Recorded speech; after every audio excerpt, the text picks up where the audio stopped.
Hey everyone, thanks for tuning in today. One of my other friends, David, sent me an email today, well actually it was a text, that he was not able to comment on one of my videos, specifically the one where I was changing fuel.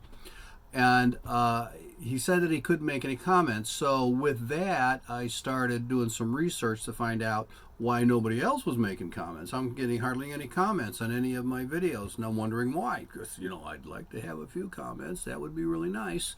And so, anyways, I YouTubed how to turn on comments, and I discovered, and through that short YouTube, I discovered that in settings, I had that my videos were made for children.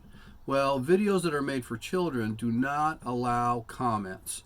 And so I checked the appropriate box, changed it, saved it, went through a couple of my videos to make sure that the setting was still good. So now you should be able to make comments. Feel free to make comments. I will respond to them as soon as I can. So have a marvelous day. May all your seas be calm. Thanks.